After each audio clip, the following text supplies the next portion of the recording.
We also owe a great deal of gratitude to 49th State Brewing for hosting this event, and you can thank them, as a number of people are, by purchasing beer, wine, or pizza. We also welcome your donations. Please consider making a donation. We're accepting donations at the door, or feel free to join Alaska Common Ground or donate to us through Pick, Click, and Give from January. Alaska Common Ground is planning additional events. We hope to see you at these, starting with a discussion of the state's fiscal situation that will occur here on Tuesday, December 10th. More information on that event is in your program and also online at our website and also on Facebook. We hope that you have an opportunity to participate in the discussion on the wall over here, where we're asking for input on the Climate Action Plan and what you are already doing or plan to do regarding climate change in your own lives. And we thank Cammie Dalton, Gretchen Nelson for putting that together with some help from Rebecca Wolf for setting it up. We also are pleased that our partner, the Anchorage Library, has a table in the back with books about climate change, and you're welcome to go back and look at those, and you can check those out. This event is being recorded by Alaska Public Media, who will broadcast it on Addressing Alaskans. The video is being recorded by Jensen Hall Creative and streamed live on Facebook. Tonight we have an excellent group of speakers to discuss the topic. We encourage questions from the audience, but we request that you put your questions on cards. There were cards passed out, 3 by 5 minutes cards when you came in. So write your questions down on those cards, and there'll be people circulating through the audience to pick up cards during the evening. I'm happy to introduce tonight's moderator, Libby Roderick. Libby is with the University of Alaska Difficult Dialogues Initiative. She's an associate director of the Center for Advancing Faculty Excellence at UAA and vice chair of the Difficult Dialogues National Resource Center. She has co-authored and edited numerous books and articles on difficult dialogue. It's difficult to say difficult. Libby is also an internationally recognized and award-winning singer and songwriter and recording artist whose music has been played on Mars as well as here on Earth. More on the background of Libby and all of our presenters appears in the pamphlet that was handed out when you came in. And with that, I'll turn it over to Libby. We're honored to have you here tonight to moderate tonight's event.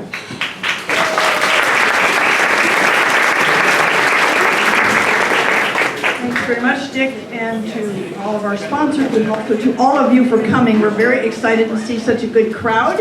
Welcome, welcome, welcome. I'd like to tell those of you who are standing, I know you might be waiting for drinks, but if you aren't, we have plenty of room, standing room only, and you can come over here or put yourself where you want to. There's also some seats that are available still in the crowd.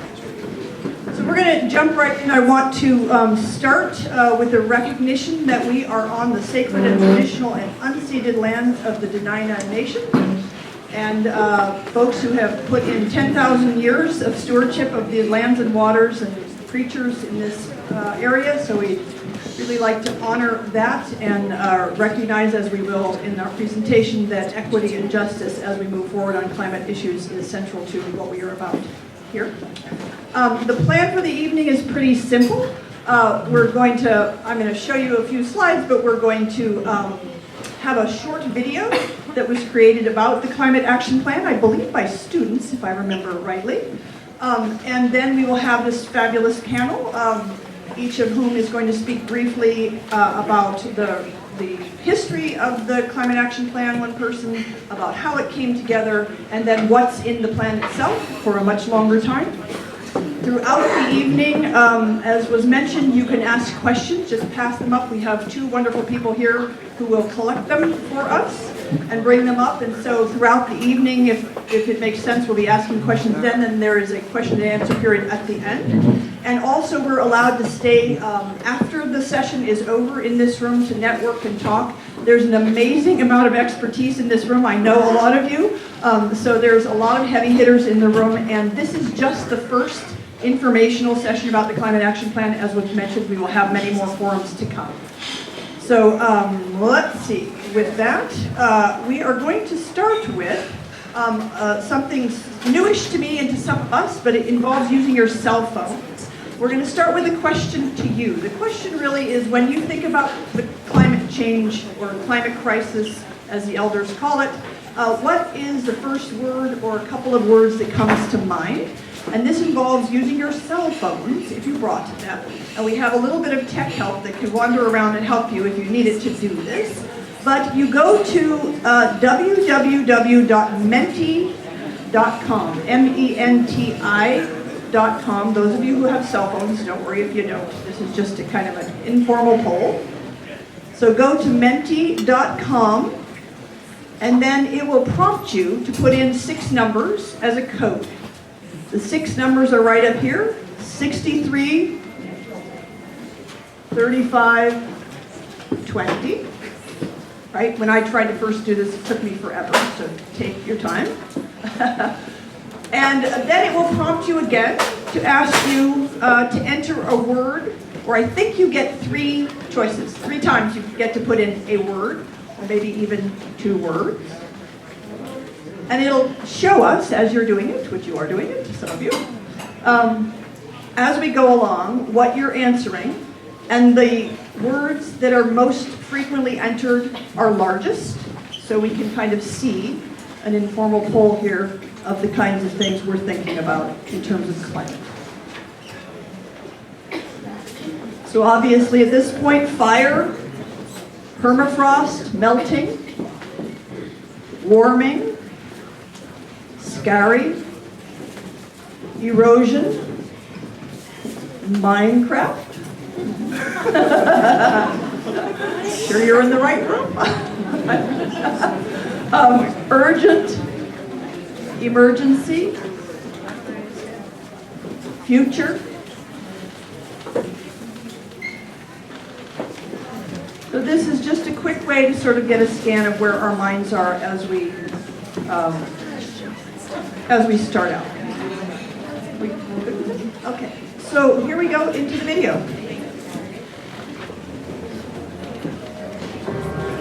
The thing I remember is that it always snowed by Halloween when I was a kid. We would trick-or-treat in the snow. And now I have young children, and we're trick-or-treating 50 degrees. I mean, when I grew up here, living in Fairview, then we had snow. We'd always go to rooftops. And now we were just getting a little bit, and so there's drastic changes going on. Our climate in the Arctic is changing at twice the rate of other regions in the world, and we have to confront that, and we have to address that. Alaska generates more greenhouse gases than any country in the world per capita. Climate change is real, and we have a moral responsibility of dealing with it in a strong way. We're supposed to be stewards of our environment, and environmental stewardship is a big part of our philosophy as Alaska Native people. Because it's very important to me that the world starts to do something positive. We haven't. So we know that climate is changing, but the real question is, what are we going to do about it? The Anchorage Climate Action Plan is our city's answer to that question. The future can be very different depending on how people as a whole get their act together or not.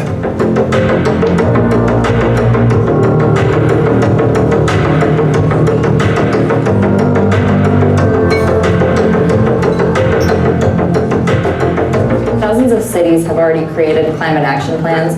This is really a new, proactive way of city planning that creates benefits such as economic development, new jobs, better air quality, and energy independence. We're not just talking about helping the environment, but also reducing energy costs for both people and businesses in Anchorage. The municipality of Anchorage has already started. One of the things we're doing is we've converted over 12,000 streetlights to LEDs, and we're saving over $780,000 a year. The municipality is taking steps to combat climate change, but lasting change must involve us, the diverse people and businesses that call Anchorage home. The next generation needs to understand what they can do in small ways to create a healthier environment. And I feel like it's beyond climate change or resiliency. It's about creating a healthy planet that can take care of itself. So here are a few things that you can do to start making a difference today.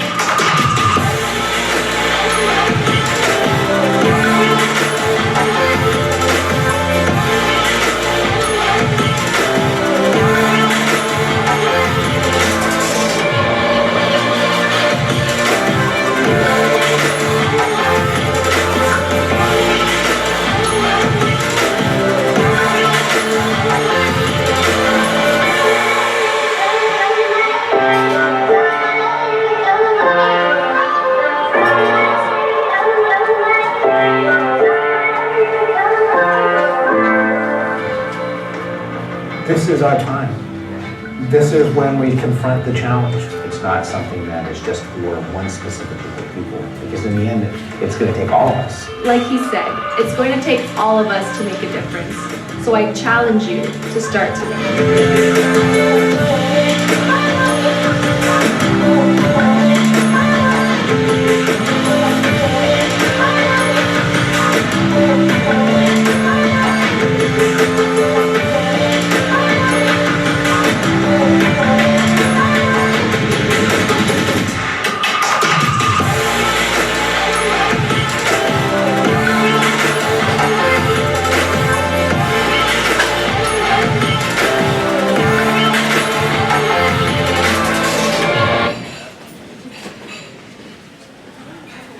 Great, so tonight it's going to be a mixture of talking about the Municipal Climate Action Plan, what's in it, and also ways we can make individual actions that support that work.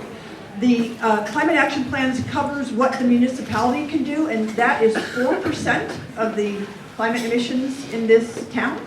So it's really important that we support what the municipality is trying to do and that we all activate ourselves individually as businesses, as residences, and do what we can as well. So climate change is here, as I think we all know. What can we do? And I don't probably need to tell anybody here, particularly after last summer, that we are seeing the impacts all over the state. We have a rise in wildfires. I've never in my time in Anchorage seen a wildfire come as close to my house as it did last summer, but we have them all over the state. We have threats to our fisheries with what's happening into our waters. Our obviously snowfall is changing more into rain, as we are seeing as we speak. We are bracing for invading parasites and ticks and other kinds of invasive species. We have beetle damage to our spruce and other trees. Anyway, you know probably much of this information about what's actually happening. So tonight we're going to focus, of course, on solutions. A climate action plan, which we just created, is a strategic roadmap for measuring and reducing greenhouse gas emissions and preparing for the impacts of climate change. So it's both trying to reduce our impacts and also prepare ourselves for the inevitable impacts that are coming our way. The municipality collaborated with the University of Alaska to create it, and it was passed by our municipal assembly in May of this year. Who has a climate action plan? We're an incredibly good company. There's people moving all across the US, cities and states, to create their own climate action plan, and people, of course, working internationally. We're part of a number of partnerships that people will speak about in a bit. And also all over Alaska, folks are working on plans. Some of them are just adaptation, how do we deal with or prepare for the impacts that are happening to us that are climate related, and others are also looking on ways to reduce our impacts through mitigation. So we're going to move right into our panel. I'm going to start off with Mara Kimmel. I think many of you know her. She is many things, but she's also the Anchorage Mayor's Office lead on the resilience and welcoming initiatives, as well as, at least formally, a professor of political science at UAA. So, welcome.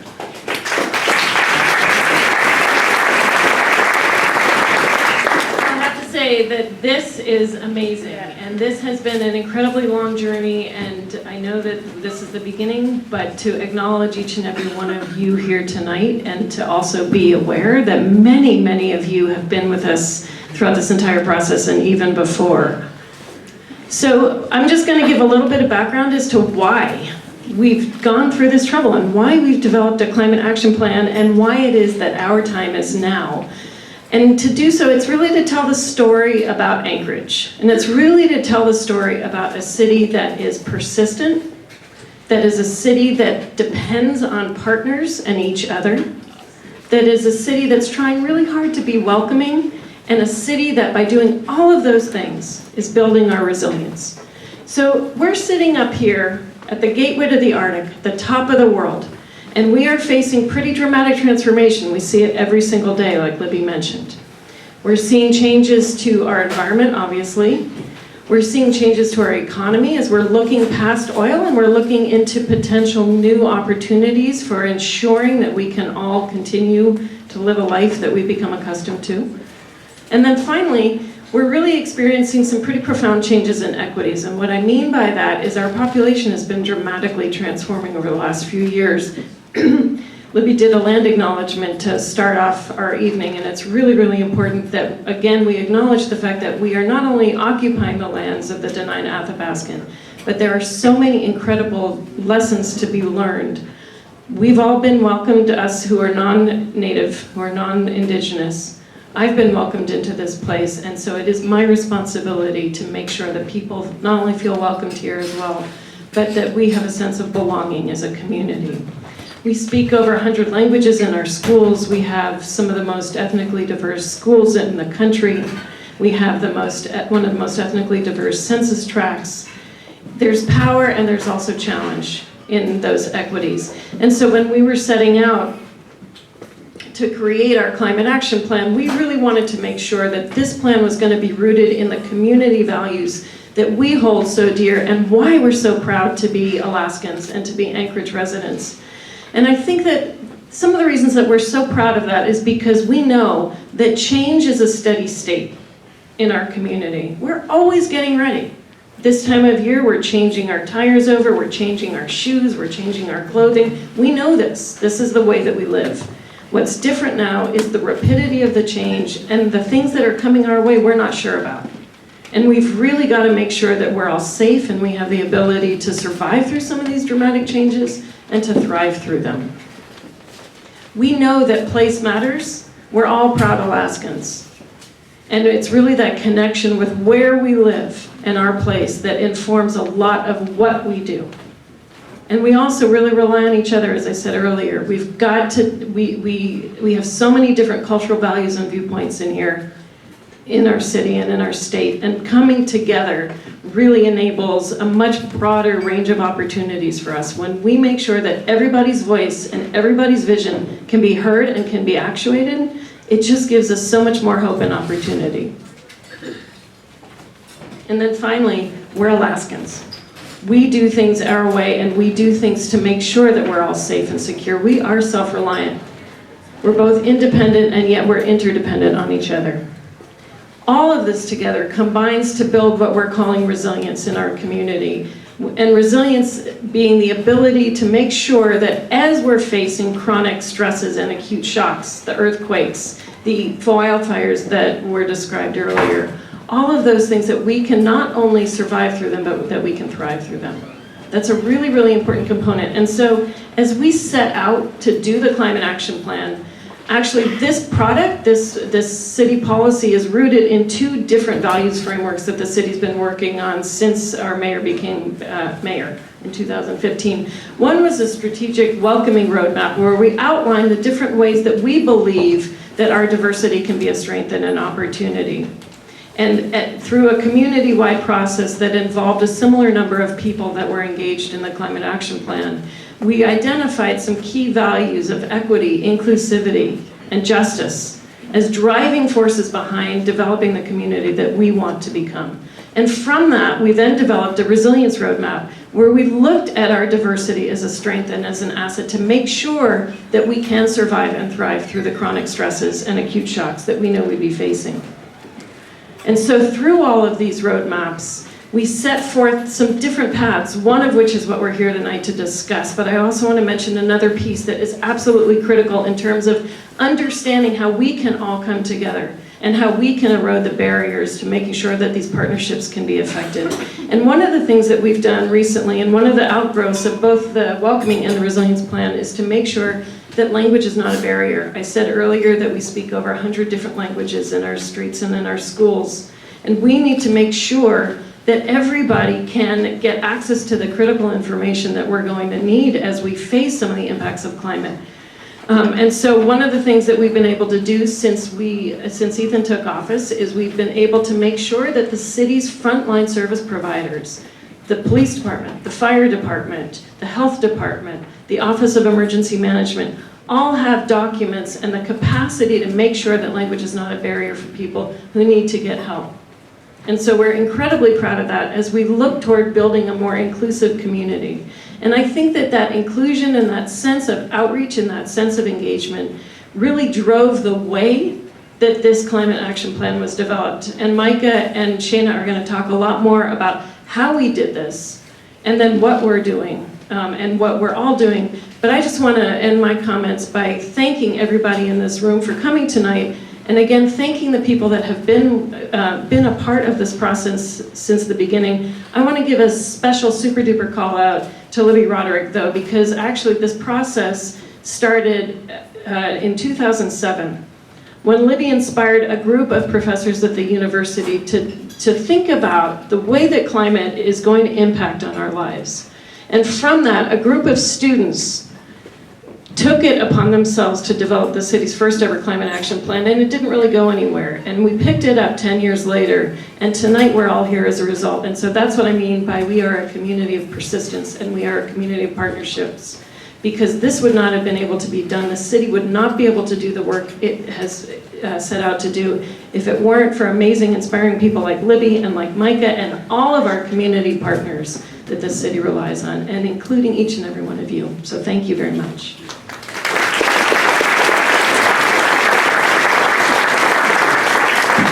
Thank you, Mara. Micah Hahn's going to speak next. She's at UAA, it's Institute of Circumpolar Health Studies, and talk a little bit more about how the plan got developed and ways you can get involved in terms of your own impact.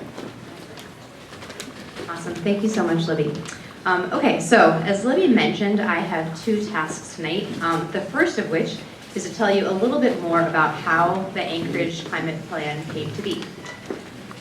So we had a steering committee that was made up of university and municipal staff, and we worked together to sort of create the framework for the Climate Action Plan. We recruited the members of our advisory committee as well as our working group members. We hosted the technical working sessions for the plan, and we also hosted a number of community meetings throughout the plan development process. Our working group members really developed the bulk of what we call the actions in our climate action plan. And we had almost 70 working group members across these 7 sectors. And these were folks from the university, from the municipality, local businesses, community organizations, our state and federal agencies who had subject matter expertise in one of these areas. And then finally, our advisory committee was a much smaller group of people, including the chancellors from UAA and APU, local community organizations, and the business community. And these were folks who weren't necessarily represented in our 7 sectors, but we really wanted their input and thoughts on sort of the big picture plan. And so these folks reviewed the plan throughout the plan development process and gave us feedback really through the lenses of equity and economic prosperity. So essentially, they read our proposals and thought, does this make business sense for the municipality? And also, is the way that the plan is written really making sure that it's providing benefits for all Anchorage residents? One of the most fun parts of developing the Climate Action Plan was thinking of creative ways to get Anchorage residents involved in the development of the plan. And throughout the plan process, we hosted a number of community events. At the beginning, it was more, folks had an opportunity to brainstorm and say, these are the types of things that I would like to see in this sector. And as the plan development progressed and we had draft recommendations, folks actually had the opportunity to give us feedback on specific actions or identify gaps to say, hey, you guys are totally missing this thing that's really important. And then finally, we had a formal public comment period where individuals had the opportunity, everyone here in this room had the opportunity to download the full plan, read it from cover to cover if they chose to, and then provide us comments. So by the time we presented it to the Anchorage Assembly in May of this year, over 1,300 Anchorage residents had engaged in some way in the development of the Climate Action Plan. Okay, and so then my second task, I want to switch gears a little bit. And before I turn it over to Shayna to tell you what the municipality is doing around climate change in Anchorage, I want to talk a little bit about why I think a lot of you guys are here tonight, which is wondering how can Anchorage residents get involved in the Anchorage Climate Action Plan? And we thought we would take this opportunity to present you guys with a tool that you can take home to assess your own personal environmental impact. But even more importantly, what this tool will allow you to do is to identify practical strategies that you can implement in your own lives to address your personal carbon impact. So who has heard of this idea of an ecological footprint? I have a few students in the audience, and I know they have. Okay, cool, so it's not totally foreign. So this is basically a way that we can measure human impact on our Earth, on our planet. And what's really cool about ecological footprints is that this concept is scalable. You can measure ecological footprints at the global level, or at the national level, at a community level, or importantly for you guys, at an individual level, or a household level. And as this idea of ecological footprints has become more common and sort of used in everyday language, a number of online ecological footprint calculators have started to develop. And I've looked at a number of these footprint calculators for use in some of my classes at the university. I encourage you to explore the wide world of footprint calculators, but for those of you who want the answer and the place to go, I really like this one. You can reach it at footprintcalculator.org. So I encourage you to take a note, write this just down, or put it into your phone. But wait, because it's going to take you a little while to answer all of these questions. So write it down so you can go home this weekend and have a discussion within your household about some of the questions that come up as you answer this footprint calculator. So footprintcalculator.org, and we can come back to this. But what I want to do is just walk you through sort of the interface so you can see what it looks like. So when you start the footprint calculator, it asks you a series of questions. So for example, how often do you eat animal-based products? And there's a little slider bar, and you can say anything from never to very often and everything in between. And one of the things that's really cool about this particular calculator is that it often gives you the opportunity to add details to improve accuracy, right? So if you click that little link, so on this question about animal-based products, it will bring up a new window. And here you can actually add a little nuance, right? Like it matters if you're eating beef or salmon, right? These have different ecological impacts. And so I think that by adding this additional information, it really gives you a final result that is much more tailored to your personal life and is more accurate than some of the calculators I've seen. So the footprint calculator will walk you through a number of questions around food, around housing, transportation and mobility, and also goods and services consumption. And after you finish answering all the questions, you'll get to 2 different results screens. And for the sake of education and learning, I'm using myself as a guinea pig. So I have filled out the footprint calculator. I'm about to show you my results, so please withhold your judgment. Please, yeah, right. Okay, so when I answered the footprint calculator, I found out that if everyone lived like me, it would take 3.2 Earths to support humanity. Like, that's not good, people. We're aiming for 1 here, right? We've only got 1 Earth. So I've got work to do, right? Like, I'm not perfect. There are things that I can do in my life to decrease my own environmental footprint. But this isn't that actionable, right? Like, I know I cause a lot of carbon emissions. Great, what am I going to do about it? Another really cool thing in this particular calculator is that if you click See Details, it breaks it out for you. So you can start to see what parts of your life are really driving your big footprint, right? And what do you guys see in my footprint? Okay, driving, so mobility, right? So again, like this is again not quite that actionable. So of course I was like, damn, mobility, okay, wait, what do I need to do? So I went back and I looked into the mobility questions and I thought, like, what is driving this, right? What is driving this? And it asked me how many miles per week I drive, the energy or the fuel efficiency of my car, and how often I'm flying, or some of the big questions that came up. I work pretty close to, I'm lucky to work close to where I live, so I bike to work most days. I said I drive less than 25 miles per week. I have a Subaru, 27 miles per gallon. Neither of these are amazing, but I thought, like, that's probably not what's really driving this. Let me look at air travel. How does that look? So the way that this calculator addresses that question is it asks you, how many hours per year do you fly? So to answer this question, I sort of did a back of the envelope calculation. I thought, well, if I fly the lower 48 4 times a year, I have to go for work and present at conferences. My family's in Tennessee, maybe we go for vacation once. Okay, seems kind of reasonable. It's 3 hours to Seattle, another 5 to 6 to my final destination. That's about a 17-hour round trip. Times 4 is 70 hours per year for airplane travel, not including in-state travel. I do some of that too. So this is maybe even a low-end estimate for myself. So, being a scientist, I thought, let's do an experiment. Okay, so 4 flights a year gets me 3.2 Earths, right? Could I cut that back? What if I cut it back to 1 flight a year? What does that do? So, we can use this tool to help answer that question. I went back to my answers. I erased 70 hours per year and I put in 17 hours per year. How do you think that changed things? Any guesses? 1 Earth? How many Earths did I drop? 2.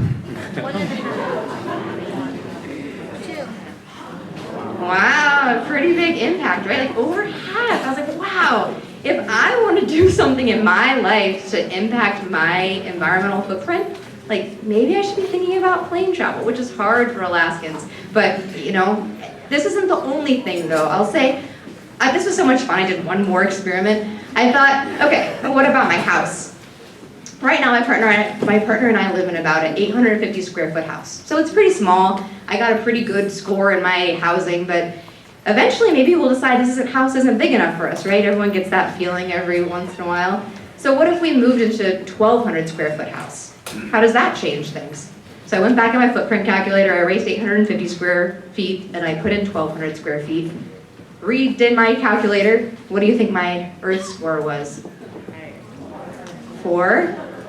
Anyone else? 5.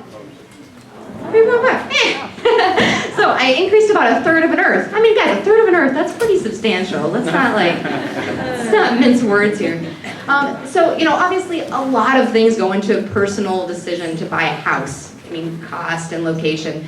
But if this is something that's truly important to me, this will be a conversation that we have in our household when we're trying to think about, do we need a bigger house or do we not need a bigger house? So I guess the only thought I want to leave you guys with is that if you start to measure your ecological footprint, the beauty of this is that you can identify specific areas in your lives where you're having a big impact, right? And then I would encourage you to play around with tools like these to be able to, use data to make decisions about practical things that you can do in your own life to really decrease your personal carbon footprint.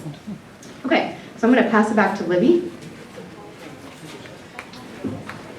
Thank you.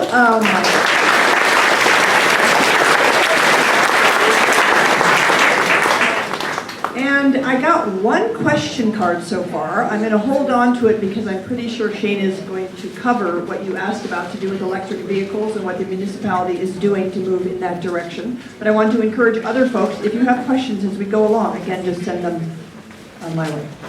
So our third and final panelist is Shana Kilcoyne. She is the Energy and Sustainability Manager for the municipality in the Solid Waste Services Department. And she will really take us in a deeper dive into what's in the plan itself. Thank you.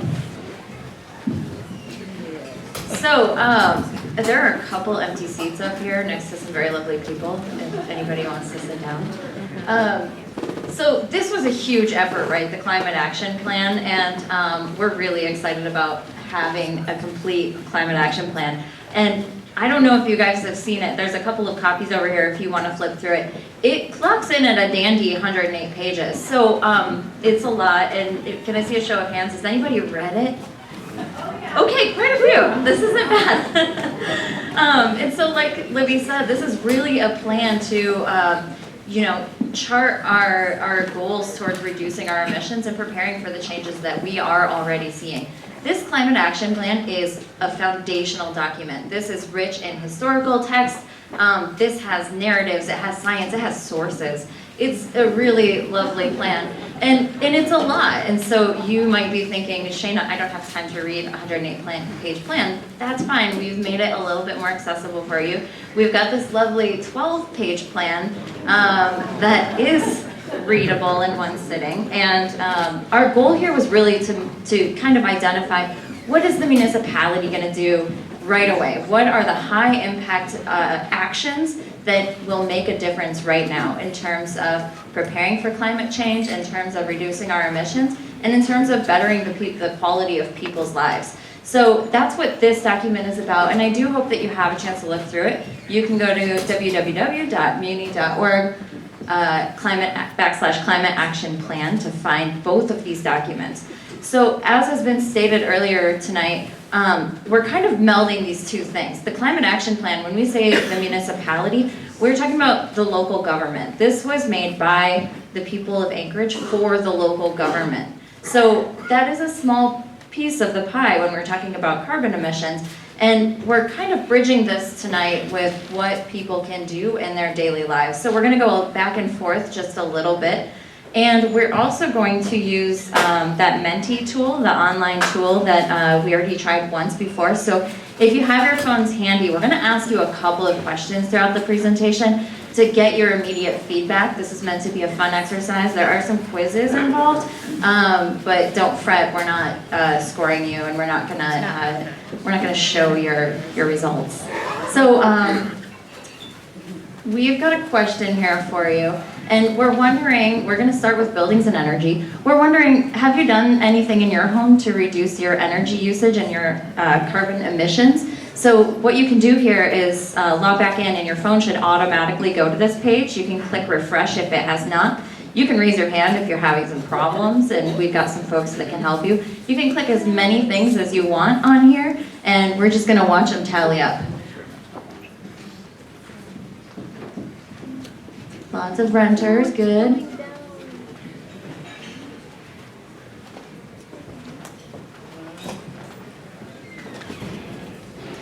I'm super excited that many people have changed their lights to LEDs. I'm going to talk about LEDs a lot. I can't stop myself. So this is really good. What we're seeing here is that a lot of people have done some of the really simple things, like changing out their lights, installing a programmable thermostat. 20% of you have done that. That's really great. And a whopping 6% of you have installed solar panels. 6% of the people in this room. That's really cool. Yeah. So I do want to say, you know, for the renters, you might feel like you don't have much power, and that you can be in a weird position there. I will say that if you are going to be in your home for a year or two, you can change out your most frequently used lights to LEDs, and you can save money in that year or two. They are so much more efficient than incandescents and CFLs. I will also say that if you don't pay your electricity or heating bills, well, you actually do through your rent. So if you have a good relationship with your landlord, you might want to start talking to them about making investments in your home and making it more comfortable for you. So, thanks. Yeah, I'm done. Micah's gonna go back and forth for me quite a bit here because we've got a handful of those questions for you. So in buildings and energy, I've already started to talk about it. Energy efficiency is literally my favorite topic. And so the municipality is really starting with the low-hanging fruit. What can we do to save taxpayer money and put that into other programs? How can we operate more efficiently? And I will say that Mayor Berkowitz commissioned a study a couple of years ago that identified about $3 million worth of savings in our municipal buildings alone. So we're targeting those right away, and that starts with lights. It starts with lighting controls. And when I talk about energy efficiency, I'm talking about ways to reduce our energy use and reduce waste without changing your behavior. So instead of asking people to turn off the light when they leave the room, we can install motion sensors, and you don't even have to think about it, and you will just save money. Who doesn't like that? So we're going off of this report. We know what best practices are, and we're really focused on saving energy in our facilities. But as noted, a lot of the energy use from within the municipality is going to be beyond municipal local government buildings. And so we want to work with residents, that's you, we want to work with you and make sure that you can do the same in your homes and in your businesses.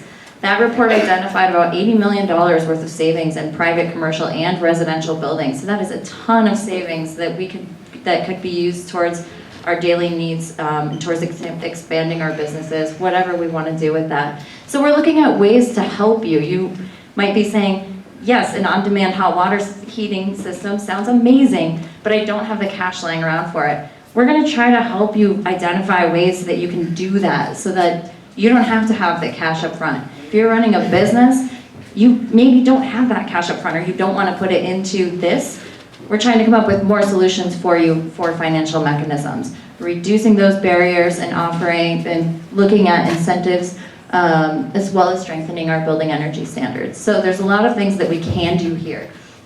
I have a little opportunity to brag here. We've done a lot, actually. The municipality has done a ton of energy efficiency. Solid waste services, that's where I work. We've done a large retrofit project, and we're saving about 40% in our administrative buildings, and that equates to about $32,000 over 2014 that we would be paying based on today's rates. So it's big savings, and that's just one facility. We've got solar panels. You all know that there's solar panels on the Egan Center, right? Excellent. We've also got solar, that's 75 kilowatts. That's a ton, it's 216 panels. And we've got solar panels on Fire Station 10 out at Rabbit Creek Road. Next year, we're putting 50 kilowatts out at the landfill. So we're gonna keep going. We're looking for more roof space. We're identifying even more spaces to do this. Okay, so our next activity is not Menti, but we're gonna ask something a little bit special this time. We're gonna ask you to say hello to a neighbor, take a minute to introduce yourself, and talk about what your commute is like, whether that's to work or to fun, to the gym, whatever you're doing. Talk about your commute and any challenges or successes that you have in reducing your carbon footprint throughout that commute. We're gonna give you 1 minute each, so say hello to somebody. I hope you meet somebody new and chat it up.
To share what their commuting lifestyle is and any challenges or successes. Can you raise your hand if you want to share what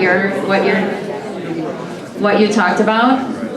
Preferably somebody with a loud voice. But like you bike? You bike commute. That's awesome. I'm gonna call. You try to.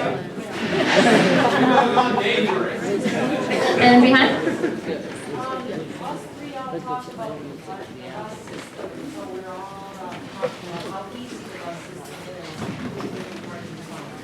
Great, they talked about the bus system and about how easy it is in different parts of town. Awesome. Great, excellent. And one more. We're starting to talk about helping the dealers move into offering electric vehicles. Oh yeah, helping dealers move into electric vehicles. Good, we're gonna talk about most of these things tonight. Excellent. So, transportation accounts for about 50% of our emissions in Anchorage and 25% of our emissions statewide. This is a big deal big challenge that we're dealing with. And it is a challenge. It's difficult, you know, we're used to cars. I will say that we are really excited about the plans that we're working on and developments which kind of get us away from that and offer a lifestyle that is a little more in line with commuting locally, so that you do have options to take the bus or to bike to work. This transportation is about humans, and so this has to be about the options that we present. So if we're offering more bike-friendly roads and we're offering better transportation service, that needs to be the big part of the conversation.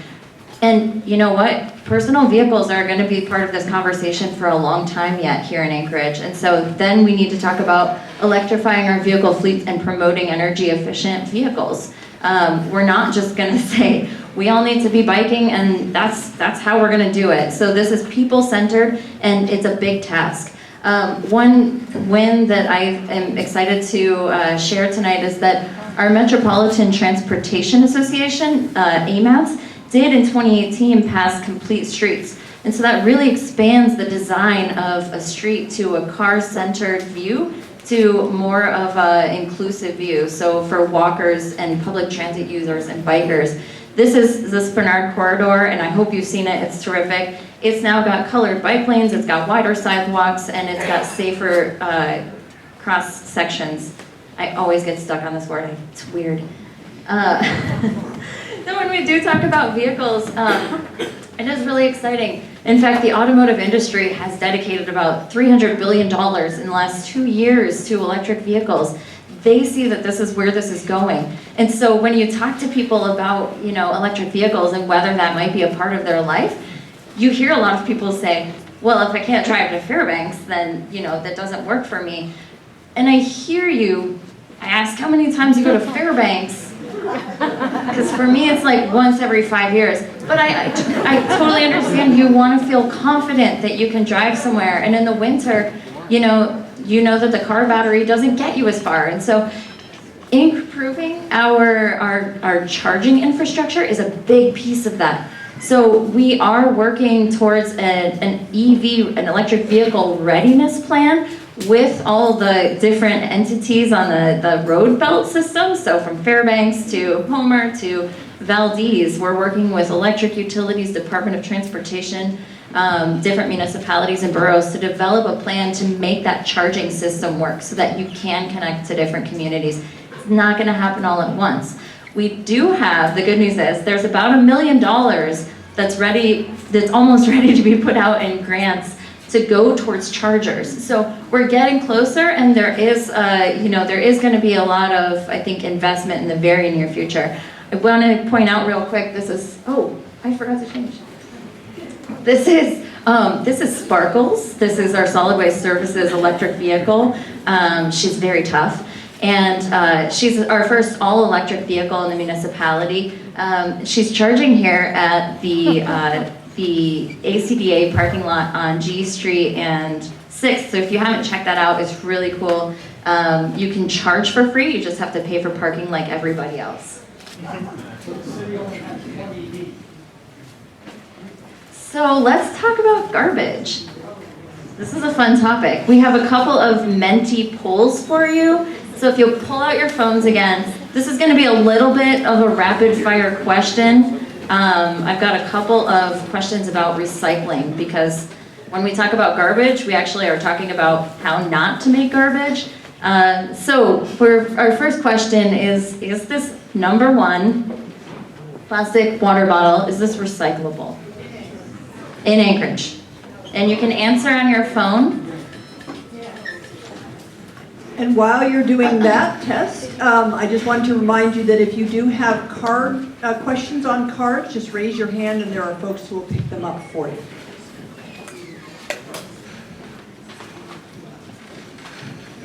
Okay, most of you are saying yes, and the good news is the number one plastic water bottle is definitely recyclable. You can recycle it in your cart, in your curbside pickup cart, or you can take it to a recycling center and recycle it, so you can keep it out of the landfill. Okay, our next one, is this item recyclable? I'm gonna go through these kind of quickly.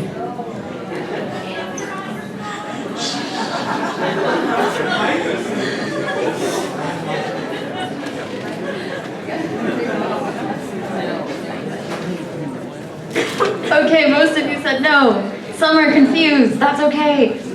These are not recyclable due to the worldwide commodities markets. These are no longer recyclable, so you can either not buy them or throw them in the trash. Or reuse them for some of their purpose, like holding your Christmas ornaments. Planting your seeds, that's good. Okay, this next one, this is a number 2 jug, plastic jug, like you have for your detergent, your laundry detergent.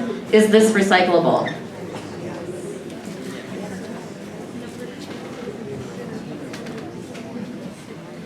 A little less sure about this, but yes, this is recyclable. Yeah, make sure it's rinsed out, but yes, these are definitely recyclable. These are very valuable plastics, so don't throw them away in the trash. Okay, Greasy Peas box. Yes.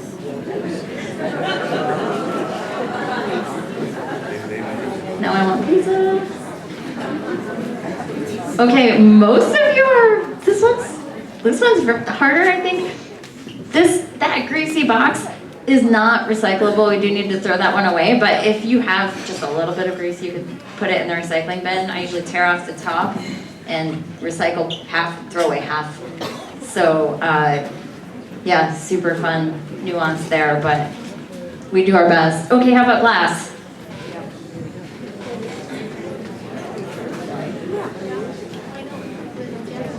Some people are like, this is a trick question.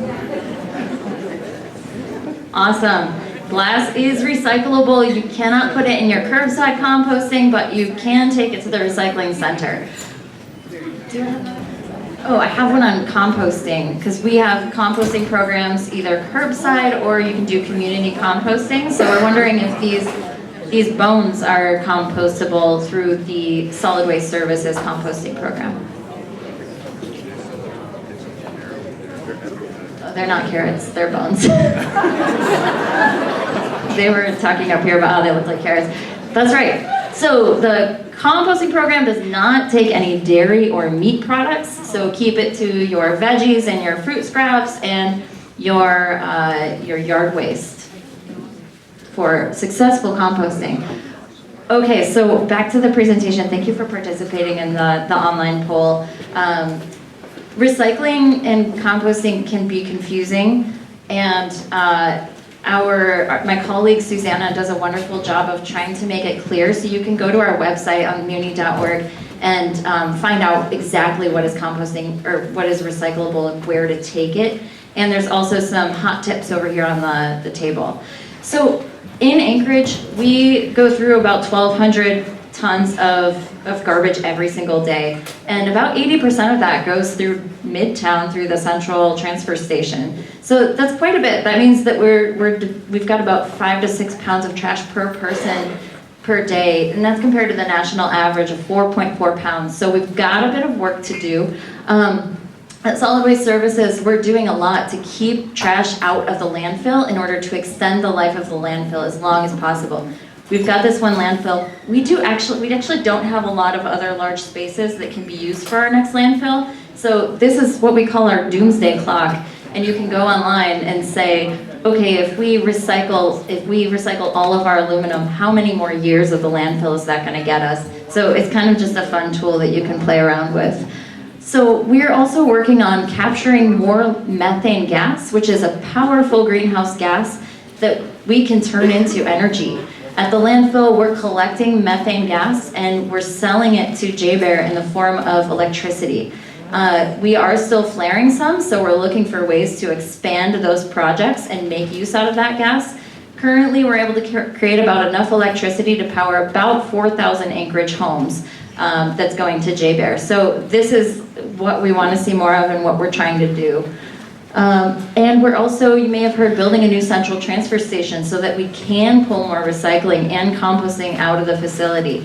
Our central transfer station, if you've been there on a Saturday, it wasn't built for what we've got here in Anchorage today. And it's a tight space, and we know that we need a bit more of an opportunity to offer the services that you deserve. So we are working on that. Let's talk about emergency preparedness. So this is a quick quiz for your phone, and I'm going to set you up and just talk about what we mean when we mean emergency preparedness. when we're talking about climate change, this is going to mean, unfortunately, more warm weather, so that will bring us more wildfires. We're going to see more extreme weather in the winter, we're also including earthquake preparedness, because those are kind of the three big extremes that we're expecting or can expect in the future. So the question is, not is this item compostable, but it is how many gallons of water per person should you have on hand for emergencies? What is the recommended amount? And this is a fast one. Per person, just per person.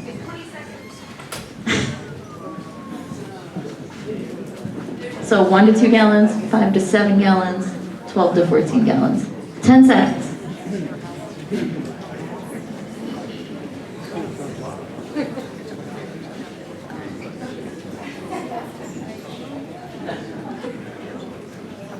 Hey, all right. 5 to 7 gallons. So the recommended amount is a gallon per person per day, and the Office of Emergency Management for the municipality recommends that you're ready for 5 to 7 days. Nice job, everyone. Okay, so on health and emergency preparedness, like I said, we're preparing for more wildfires, unfortunately. What we saw this summer was that not only did we have really hot weather, but on top of that, we had bad air quality with wildfires. So that was really hard on us. We don't have cooling, right? And on top of that, we had to close our windows. And I had a hard time. That's our brief pocket of summer, and it was a challenge to stay indoors. So, you know, how can we improve how can we be more prepared for that? And even in our homes, that means things like making sure that we're clearing brush and reducing chances and risks of wildfire in the first place, and reducing that ability for it to spread. It means that we're also looking at high-risk areas like places that don't have the infrastructure or the roads when there is a wildfire. So there's a couple of areas in our communities within the municipality that do have that situation, and we're trying to develop more roads for them so that people can travel out of there, and so that we do have the infrastructure that's needed.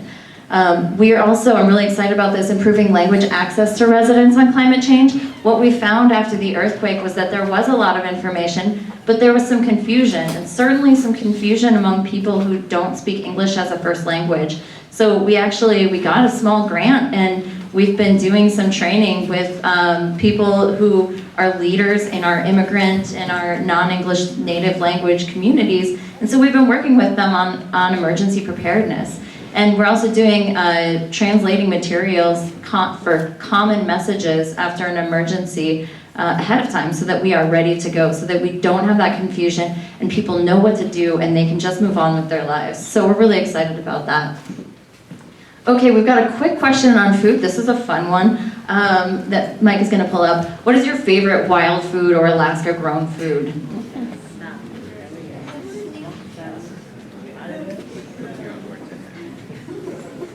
Libby says pizza.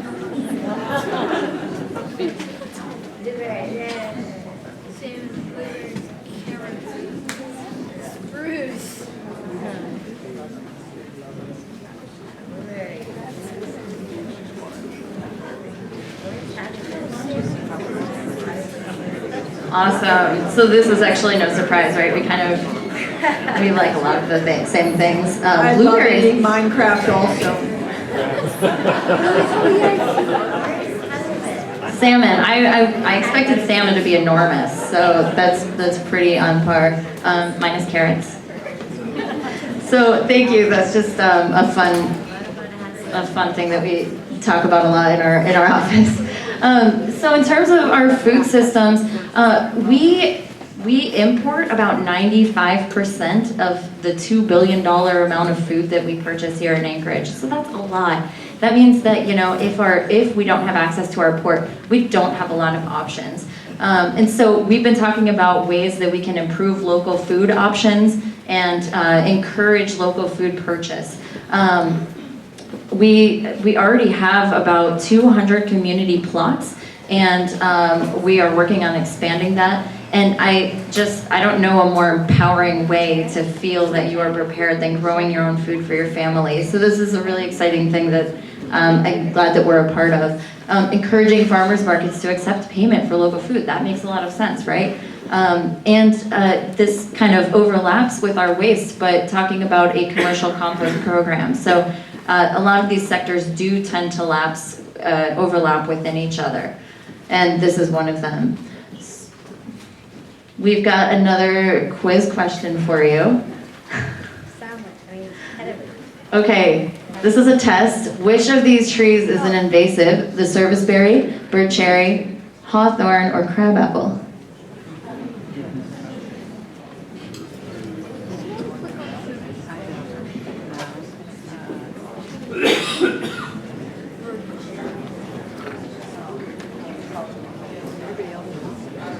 You guys are good. This is a hard one, I think, especially if you're looking at the pictures. It is the bird cherry. The bird cherry is the invasive in this group, and it is hard to remove. You have to remove all the roots for it, and so when you're thinking about, the ecosystem, you can go back. Thank you.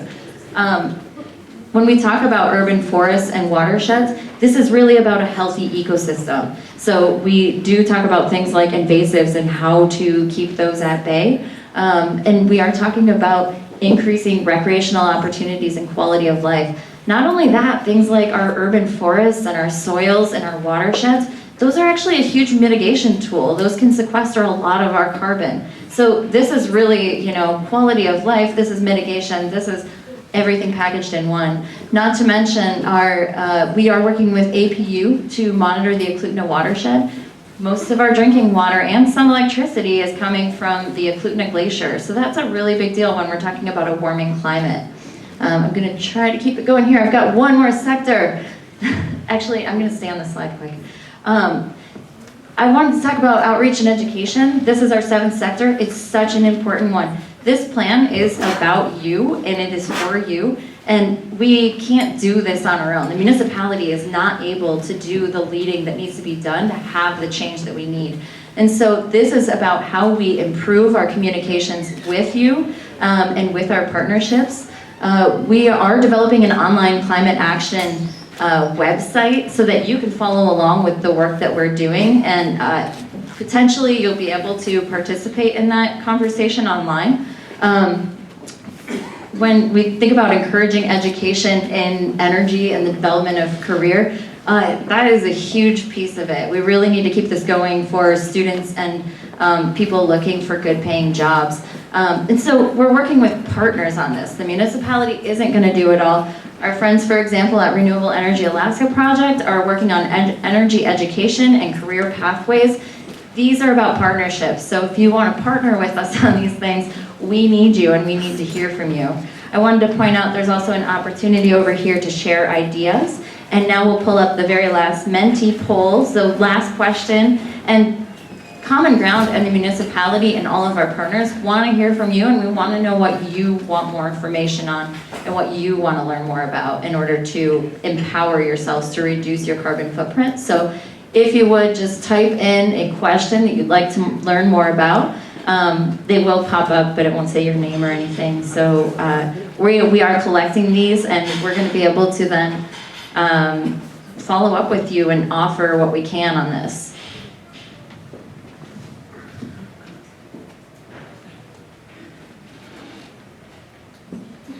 Oh, Micah, you got it.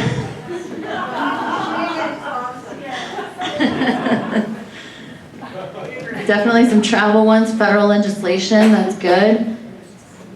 Incentives, energy efficiency, awesome. Public transportation, winter season, farmers market, year-round food storage, community building projects. I definitely see some mass transit ones, and I want to point out that I hope you all watch for the People Mover report card that's coming out in January, because they have kind of refabricated their ridership system, and I hope that you have heard about this, and their numbers are going back up, and I'm so excited for that. Green roof, solar panel, Minecraft, I don't know what this is. I should know. Okay, so I have just a couple more things to talk to you about really quick. you, I hope, are asking yourself, that's all fine and dandy, you're talking about all of these things that you want to do. I've barely scratched the surface of what is in the climate action plan, so I do hope you'll take a look at it. But it's about how we implement it, right? And implementation is really about leadership and accountability. We are working on, through the climate action plan, you'll see kind of a two-pronged approach. Mayor Berkowitz has already developed the resilience sub-cabinet. This is many of the municipal employees who are working together to implement the plan. This is not just me implementing a huge plan. This is many municipal employees working together to do their part within their department to make the municipality better. And we're also reporting on those successes and on those challenges and learning from each other. So we are meeting quarterly. I'm really excited about the sub-cabinet. It's been a really fun group to work with. Externally, as the other part of the plan, is the Anchorage Climate Action Council. And the idea here is that this is an external body that is made up of university members, municipality members, businesses, tribal corporations, nonprofits, all working together to kind of guide and give feedback to the municipality while we continue to implement this plan. So these are two really important pieces as we move along. Now you're wondering, next, I think, what about measuring your success? Well, we are working on this. Our measurements and our metrics are going to go on the website.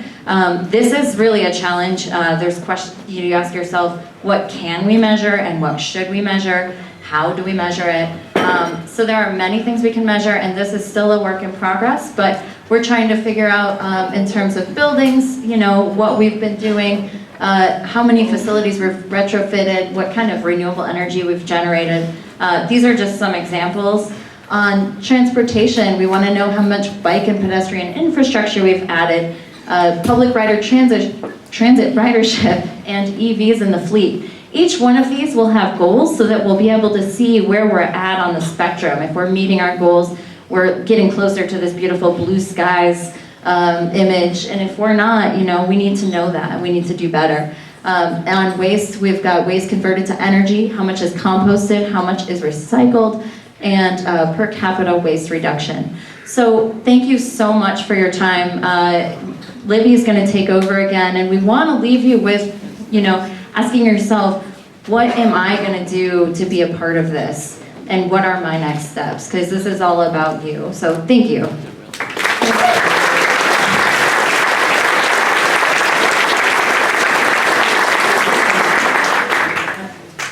So we're going to dive right into the questions. There are more questions than we have time.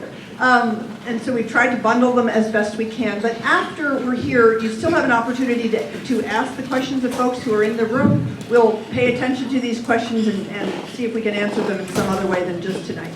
So one of the first ones is, how is the municipality preparing for drought?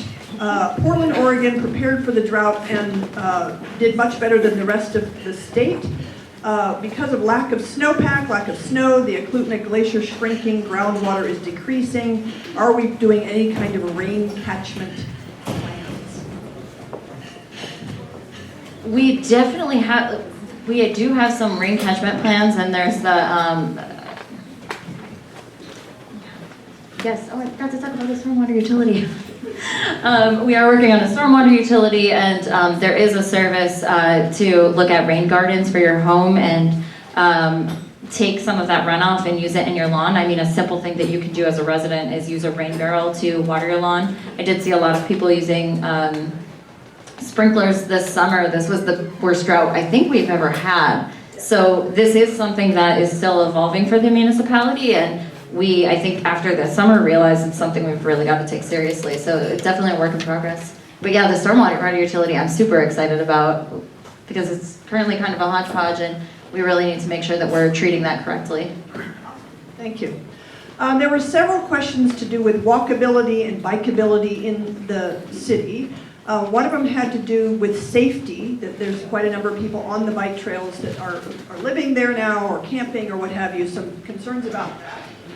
Concerns about making the sidewalks more usable all year round.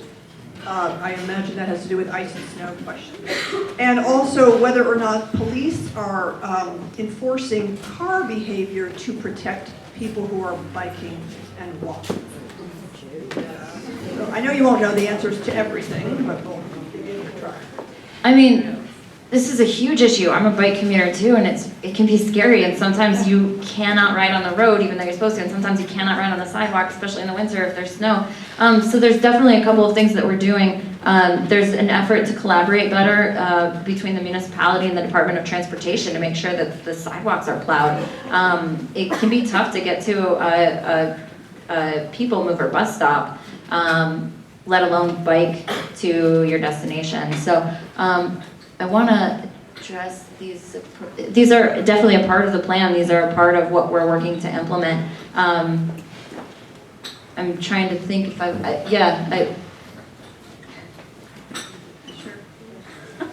think the mayor wants to say something is what I'm being told. If you want to, jump up to the mic, but do it quickly because we got a lot of questions.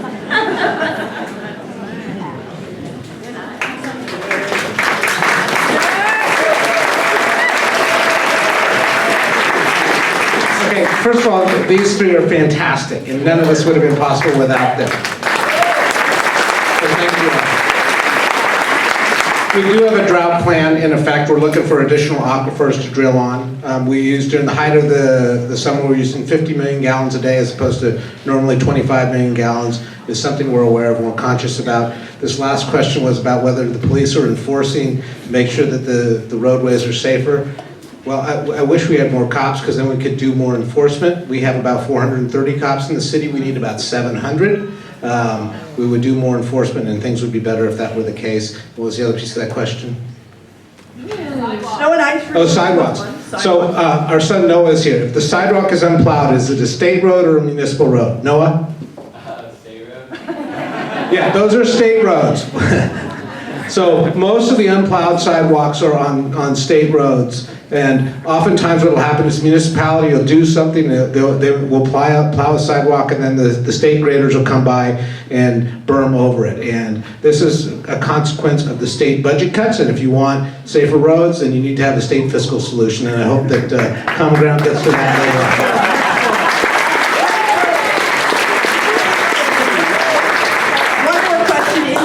Had to do with permitting of development right next to the bike trails and the roads, and I'm not sure if that comes to you either, if that's a state question. It looks like development is being permitted when we say we want to encourage bikeability, walkability, but nonetheless people are building and developing. So one of the things we want to have is more neighborhood cohesion, more walkability, more accessibility, because that's really important, not just in terms of developing a smaller carbon footprint. People want to have neighborhoods that they can walk through, have coffee at, and get their grocery shopping done, but it's also safer, because one of the great studies that has occurred over time is that when neighborhoods are walkable, they are more resilient. And when bad things happen, those resilient neighborhoods are much more capable of absorbing the acute shocks and the chronic stresses. Did I get that right, Mara? Okay, good. I'm trainable, apparently. So that makes a huge difference. And so we want to have more neighborhood cohesion. And that means we need more walkable cities. You've seen this downtown. We want to do things with more mixed use, so that you have retail downstairs and apartments upstairs. There's Elizabeth Place up the street here. We want to have more of those kind of denser housing, and those are options that will make Anchorage a more livable city. It will also, well, so there's a whole lot of studies on what you need in terms of wider sidewalks, and in terms of you want to make sure that the sidewalks and the streetscapes are something that are interesting as people walk up and down the streets. You need to have a variability in terms of what people see when they walk up and down the sidewalks. You look at some of the big cities across the country. Anyone been to New York City recently? Anyone walk on Broadway? Okay, not just perform on Broadway, but walk on Broadway. And so what happens then is when you take the cars out of the equation, things become more walkable, you have more good activity, and good activity will crowd out bad activity. So these are all components of being a carbon smart city, but also a more livable city. Thank you.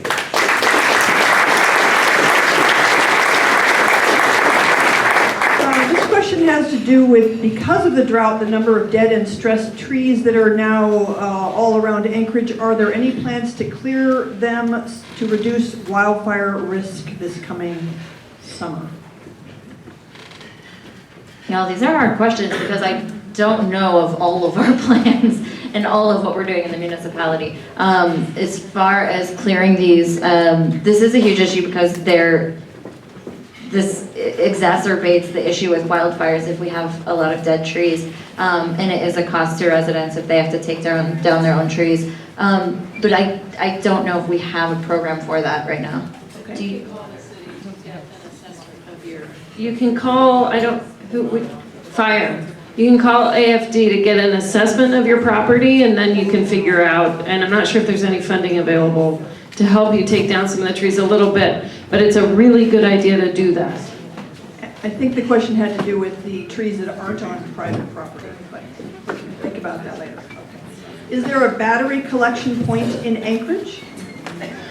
Yes, you could go to the hazmat collection point at the Central Transfer Station or at the regional landfill.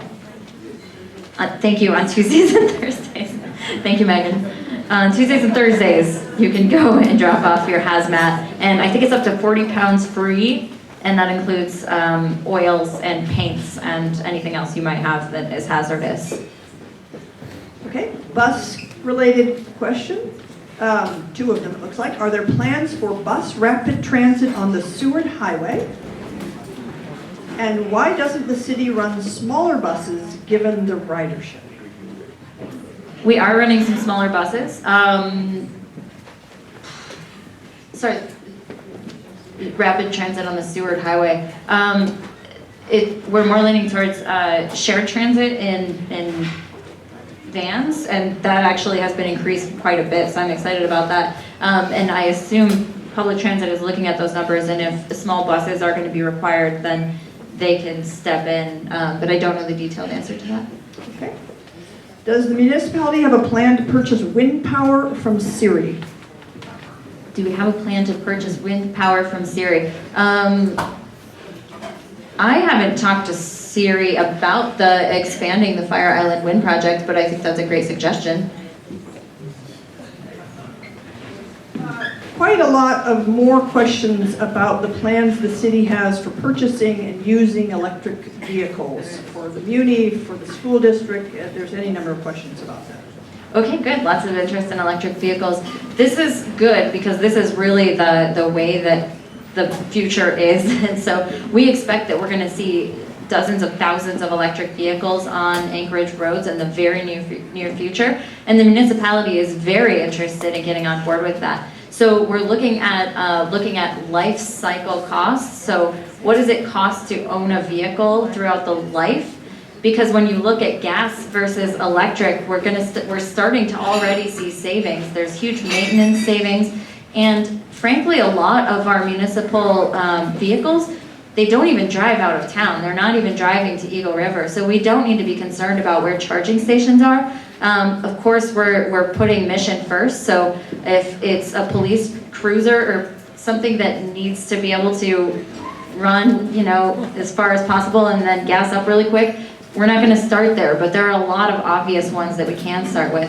And I will add that APD is receiving 20 hybrids that are expected to pay back for themselves the difference in cost in about 1.2 years, I believe, maybe 1.5. And a lot of that is just when they're idling. They're not using gas. I just want to add one thing on that, not so much the wind power generation, but the city is looking now at developing a waste to energy plan, which would be one of, I think there's 71 or 77 around the country right now, so not very many of them. And we're working with all of the communities along the rail belt to do this, so we're constantly looking at new sources of energy as well. Great, we're charging along here. We'll get to as many as we can. How can we, average citizens, encourage local businesses and corporations to make a change in this area? How can we as local businesses? Average citizens encourage local businesses and corporations to make a change in this area. Yeah, how can average citizens? businesses that are doing this, I hope that they are talking about it because consumers want this. And it's proven that businesses such as REI that are kind of going the extra mile and looking at a triple bottom line. So not just what is my profit, but also what am I doing for the planet and what am I doing for my community? Those businesses, people are loyal to them. And so I think if you've got some businesses that you frequent, I would share that you'd like to see them, look into solar on their businesses. You'd like to see them install LED lights because it will save them money. And we are working with Anchorage Downtown Partnership, and so we're going to offer some resources for businesses to make it easier and give them a little bit of information on that. I just want to add another thing too. So if you are a part of a nonprofit organization, the city joined a group of cities around the country that are expanding to include nonprofits and other sectors called We Are Still In. And this is a great way for our community and all of the voices in our community to register the fact that we are still committed to the Paris climate targets. So go back to wherever you work and see if your company or your nonprofit agency is eligible to sign on to We Are Still In. And our city is one of those communities.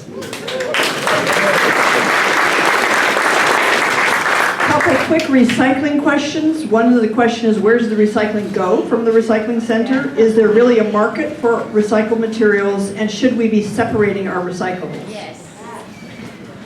So a couple of things there. The global market definitely shifted.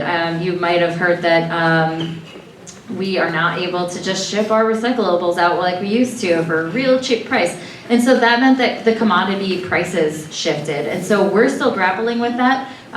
Some of those we do ship out a lot of our recycling, and we're shipping them out on empty ships. And we are considering the cost of what the expanded lifetime of our landfill is again, because that needs to be included in the full calculation. And so we have concluded that yes, it is definitely worth it to ship those recyclables out. And so in the lower 48, those are being separated and then reused. So the commodities markets are still shifting. We believe that they're going to slowly bounce back, and so we're watching that. I'm not the recycling expert, but we are also looking at a facility that will filter those out here in Anchorage, and it seems like that it could work for us financially. So we're definitely exploring that option right now. We're actually getting very close, so I'm going to go for it here. Whoever asked the question about FedEx and bioaviation fuel, I checked with folks. We didn't know the answer, so check with me and we will follow up with you afterwards. Then there are a couple of questions to do with taxes. One has to do with, is there any consideration of a carbon tax and returning the proceeds to everyone as a dividend? This would be a local version of what's being proposed nationally by the Citizens Climate Lobby.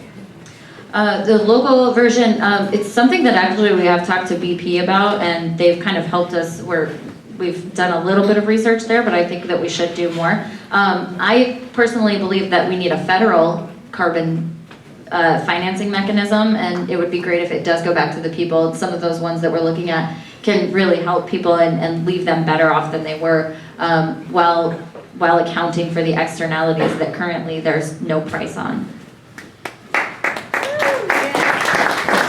The actual proposed legislation at the federal level, called the Energy Innovation Bill, I believe, was modeled in part on the Alaska Permanent Fund Dividend program. So check it out. Two quick things. You're not a tax expert either, but California Vehicle Rebate Program provides tax breaks to make it easier to afford electric vehicles. And another one says, could we have a tax on less efficient vehicles? Do we have any plans for tax-related things to do with vehicles? So at a city level, I don't believe that we have at this point thought of that. I will also just add, I used to be on the state's climate action leadership team. That went away. So that's another thing you can all do, is make sure that you let your state legislature know and legislators know that this is something that, even though Anchorage and the communities that we put up there on the screen are actively doing things, these are not things that we can do in isolation. It is really, really important that our states step in and step up and make sure that they're coordinating the work that these communities are really doing, because we are right now doing the heavy lift community by community, and there would be tremendous benefit if we could get some statewide systems in place to assist us.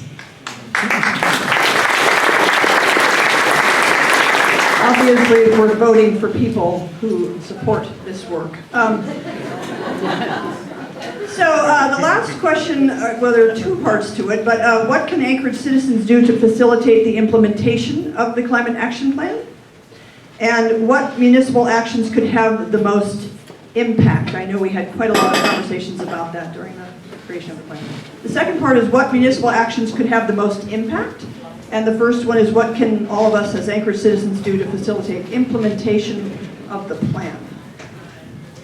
Well, I'll address the first part of that question. I think, so I come at this from the university side, and so we did a lot of work in working with the Muni to develop the Anchorage Climate Action Plan, and now I really see, I see my role at the university and also as an Anchorage resident is really helping pushing this forward. And I think that, what we do at the university is talk about it a lot. I mean, over and over again, people are showing that making this a regular part of conversation and breaking down barriers so it's not a political issue, it's just part of our everyday lives, is really what's going to lead to people having productive conversations about this. So, in a lot of my classes we always talk about climate communication and thinking about if you were to discuss this issue with your neighbor, your grandmother, a friend at school, thinking about from their perspective, how are they coming to this issue and what is the lens they're using to talk about climate change? And then rather than just telling them your perspective, really try to meet them where they are. So if they're really interested in shiny new things, electric vehicles is maybe a really great thing to talk about. Or if they want to save money because they are a grad student and they have no money, talking about energy efficiency and how they could save money in their home is really where you should start that conversation. So I think from the perspective of a resident, the thing that you can do is really spread the word and make climate change a regular topic of conversation with everybody that you talk with. Let me also add that the Climate Action Plan will be reviewed once a year. There will be a progress report that comes out online and for the public, and we want people to then weigh in at that point. As was mentioned, there will be an external body that is sort of trying to track and help support the implementation of this. And it actually does matter, of course, who is the mayor in the town as to whether or not this thing actually continues to have traction. So we can all think about that. Someone asked also what's the timeline for implementation of the plan. The timeline is from now on. But as Shana mentioned earlier, the municipality has developed a high impact strategy for the most immediate things that they are working on, and you can get, I think, a copy of that online as well. So we have come to the end of the time we agreed to. What I would like to do is close with your voices. So if you would indulge us one more time, turn to a neighbor, take a minute apiece, and think about a step that you could take when you leave here to move things forward, both in terms of your own impacts as well as supporting the Climate Action Plan.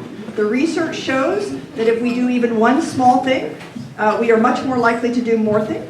If we see the people around us doing things, we are much more likely to do things. And if we publicly say we're going to do it, we are much more likely to do it. So if you would just indulge us, take a moment, turn to somebody maybe new, a minute on what you will do when leaving.